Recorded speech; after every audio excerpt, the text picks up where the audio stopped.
Hello, good morning সবাইকে। আশা করি সবাই ভালো আছো। আর দেখো আজকে দেখো ফটাফট কাজ শুরু করে দিয়েছি। আমি তো বলেইছিলাম যে আজকে আমার একটু অনেক দিন পরে ঘর ঝাড়বো। কেননা ঘর ঝাড়া হচ্ছিল না, মেয়ের পরীক্ষা চলছিল, তার মধ্যে মেয়ে থাকে, স্কুল থাকে, আমার না ঘর ছেড়ে হয়ে মানে ঘর ঝাড়া হয় না। মেয়ের এক্সাম শেষ হলেই মোটামুটি ঘরটা ঝাড়ি, মার কাছে ওকে রেখে আসি। কেন ও থাকলে ঘর ঝাড়া হয় না, কেন তার কারণটা পরে বলছি। আমার এখানের জিনিস ওখানে রাখতে হয়, যেহেতু ঘরগুলো খুব বেশি বড় না, দুটো ঘর, এই ঘরের জিনিস সব নিয়ে ওই ঘরে ট্রান্সফার করতে হয়। ওরা শুয়ে থাকে, কোথায় আমি কী করবো বলো দেখি। তার জন্য আমি কী করবো, যদি না কেউ থাকে তাহলে আমার খুব সুবিধা হয়। আর আজকে আমার খুব সুবিধা, আমার বড়ো নেই, আমার মেয়েও নেই, আমি একা মনে সুখী আনন্দে ঘর ছেড়ে নিচ্ছি। সব দেখো আলমারির ছেলে মারাত্মক ধুলো পড়েছিল, সবগুলো নামালাম আলমারি থেকে, ফ্রিজ থেকে নামিয়ে কত জিনিস।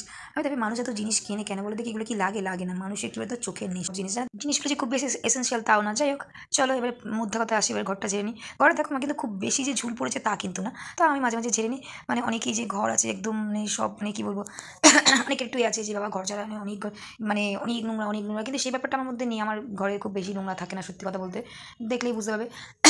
থাকে অল্প অল্প, সবারই কম বেশি থাকে, আমারও সেরকম কম বেশি রয়েছে। তা সেগুলো মাঝে মাঝে পরিষ্কার করতেই হয়, নাহলে মাকড়সা টাকড়সার মধ্যে হয়। যার জন্য পরিষ্কার, এটা খুব মানে সুবিধা। এটা ভেঙে গেছে, তা আমার বর একটু বেশ জোড়া তাতি লাগিয়ে দিয়েছে, আমি ভেঙে দিয়েছি। জিনিসটা খুব সুন্দর ছিল, আর এই ফ্ল্যাট টাইপের বলে ঘরটার ওয়াল ফলগুলো খুব সুন্দর ঝাড়া যায়। যাই হোক, এগুলো সব এরমভাবে ঝেড়ে নিচ্ছি। সরি।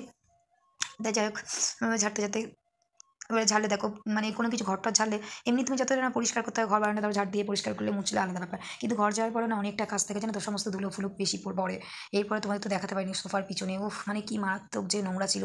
আর ইঁদুর, বিশ্বাস করো, ইঁদুরের পটি, আর ইঁদুর মানে কত পরিমাণ সোফা কেটেছে তোমাদের কি বলবো। ওর বাবাকে তো আজকে বললাম না, যেন ইঁদুর সোফাটা পুরো নষ্ট করে দিচ্ছে, এমন কিছু বোঝাও যাচ্ছে না কোথায় কাটছে। ঠিক আছে, চলো ঝুলটা ঝেড়ে নিই, ফটাফট কাজগুলো সেরে নিই। আর দেখো আজকে কত ভোরবেলা উঠেছি, মানে সারাটা দিন পুরো ক্লান্ত, জানো তো। কালকে অনেকটা রাত্রে ঘুমিয়েছি। কালকে কী হচ্ছে জানো তোমার, মানে এত মানে কী বলো অ্যাসিড হয়ে গেছে, কী বলো গলায় যেন মনে হচ্ছে কি আটকে আছে। লাস্টে ইনো খেলাম, গ্যাস ওষুধ খেলাম, খেয়ে কতক্ষণ হাঁটার পরে ঘুমালাম। আর এখন দেখো কত আজকে ভোরবেলা উঠেছি। এখন আমাদের বাড়ি 6টা বাজে 10 মিনিট বাকি, মানে অর্ধেক আমার কাজ হয়ে গেছে। ঝাড়াটা মানে 6টা বাজে, তার আগে ঝাড়াটা কমপ্লিট। আমি আজকে একদম ভোরবেলা উঠেছে। আমার বর আজকে বেরিতে গেছে, জাল চলছে বলে ও ভোরবেলা উঠেছে। 4টের সময় অ্যালার্ম দিয়েছে। 4টের সময় অ্যালার্ম দিলে কী হবে, আমাকে টেনে তুলতে হয়েছে। যাই হোক, তারপরে চলে গেছে। আর তারপরে আমি আসলাম, উঠলাম, মানে কি বলবো, একদম ঘুমাইনি। 5টা থেকে উঠে আমি এই সব কর্ম করে যাচ্ছি, বুঝেছো। তার মধ্যে আসবে আজকে এসিটা সার্ভিস করতে, এগুলো যার জন্যই পরিষ্কার করে নিচ্ছি। না পরিষ্কার করলে তো বলো মানে এত ধুলো হয়েছে। আর দেখো, মেয়ে যদি ঘরে থাকে না, আমি স্পেস পাই না, বুঝেছো। দেখো এই যে ঘরের মধ্যে এই জিনিসগুলো রাখবো না, আমি ঘর গোছাবো, আমার একটা ঘরের জিনিস আর একটা ঘরে রাখতে হয় ঘর গোছাতে গেলে। এই জন্য মেয়ে না থাকলে সুবিধা হবে। তার মধ্যে দেখো শুধু তো ধুলো ঝাড়া না, ধুলো ঝাড়লে দেখো যে জিনিসগুলো নামো সেই জিনিসগুলো একটা একটা করে মুছে মুছে তুলতে হয়। আমাদের এত জিনিস মানে আননেসেসারি জিনিস, বুঝেছো, যেগুলো লাগে না সেগুলো ওনারা রেখে দিয়েছে। এগুলো বাদ চুলে চুলে ফেলে দেবো, যেন তার ভালো লাগছে না, বিরক্তি লাগে মানে এগুলো। কিন্তু এই যে এটা হেয়ার ড্রায়ারটা বাই চান্স যদি আমার বড় বলে ঠিক আছে এর মধ্যে ঢুকিয়ে রাখো, তার জন্য রাখতে হয় মায়া ছাড়া কিছু না কোনো জিনিস, বুঝেছো। সব জিনিসই মায়াতে মরে যাই আমরা। আর এই যে খুলে দেখছিলাম ওটার মধ্যে কী আছে জানো, ভুলেও গেছি এখন এটার মধ্যে কী আছে। তখন মনে করেছিলাম কিন্তু এখন ভুলে গেছি গো। যখন খুলেছিলাম দেখলাম যে কী একটা যেন আছে, কিন্তু এখন সেই জিনিসটা ভুলে গেছি কী আছে, এখন আর মনে নেই। চলো এভাবে একটু একটু ধুলো ফুলো ঝেড়ে ফেলে মুছে নিই। এটা ফেলে দেবো, এটা হেডফোনটা কিনেছিলাম, হেডফোনটা নিয়ে আর ওটা সহজে চুলে ফেলে দেবো।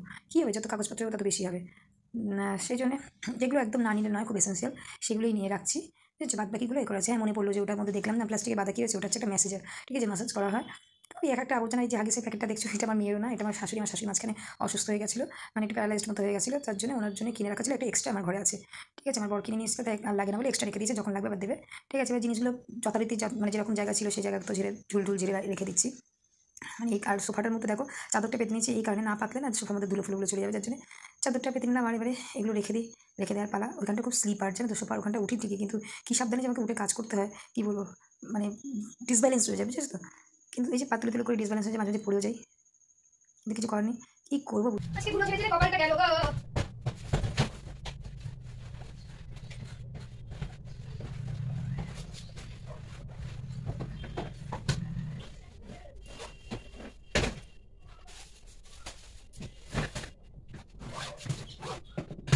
জাল চলবে বলে ও জাল চলে এরকম ওর 4টের সময় অ্যালার্ম দিই, বা অ্যালার্ম দিই না, ও ঘুমায়, জানো তো, অ্যালার্ম দিয়ে মানে ও বেটা ঘুমাচ্ছে না, আমাকে মানে কী বলবো, রাগ মাথা আগুন জ্বলে যায়, আমাকে ওকে ডাকতে হবে, নামে অ্যালার্ম দেয়, জানো তো, আমাকে ডেকে ডেকে অ্যালার্ম বন্ধ করলাম, তারপরে ও গেল। 4টের সময় অ্যালার্ম দিয়ে যায়, কখন জানো, 5টার সময় যায়, ভাবো তোমরা।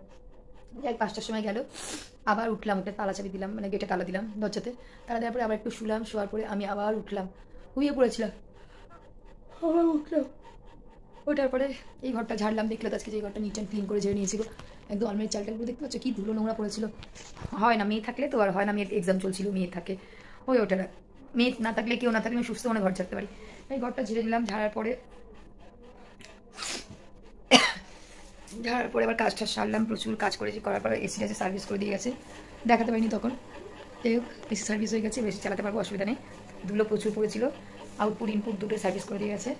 আমি এই ঘরে আজকে এই পোর্শনটা ঝেড়ে নিয়েছি, এই পোর্শনে যে নামিয়ে ঝুলটুল পড়েছিল ঝেড়ে নিয়েছি, মুছে টুচে রেখে দিয়েছি। আলনাটা নিট অ্যান্ড ক্লিন করে দিয়েছি। আলনাটা প্রচুর নোংরা হয়েছিল, আলনাটা পরিষ্কার করে নিলাম একেবারে। ঠিক আছে, পর্দাগুলো সব করে দিয়েছি, পর্দা কেচে দিয়েছি। এই টুকটাক কাজগুলো করেছি। কালকে ঘরে একটু ঝুলটা মানে ঝুলগুলো যেগুলো করেছি অল্প কিছু ঝুলগুলো ঝেড়ে নেবো, ওইখানটা পরিষ্কার করবো। র্যাক ফ্যাকগুলো ওই দিকটা মানে ওই পোর্শনটা, ওই কর্নার পোর্শনটা পরিষ্কার করবো, বেশ মোটামুটি হয়ে যাবে। কোনটির খুব ব্যথা, শরীরটা খুব খারাপ লাগছে। এবার দুটো ভাত খাবো, ভাত খেয়ে ঘুমাবো, জানো তো শরীরটা দিচ্ছে না, এত ভোরবেলা উঠে কাজ করেছি। আবার একটু বেরোনোর আছে, আজকে বেরোবো না, মানে দুদিন পরে বুধবার দিন যাবো। একটু বললাম আমার সেই বোনের বাড়ি যাবো, সেটা হচ্ছে ব্যান্ডেল, একদিন থাকবো গিয়ে, বুধবার যাবো, বৃহস্পতিবার আসবো। ঠিক আছে, চলো টেরা ভাই, সবাই ভালো থেকো। আবার এখন দুটো ভাত খেয়ে আসি, ভাত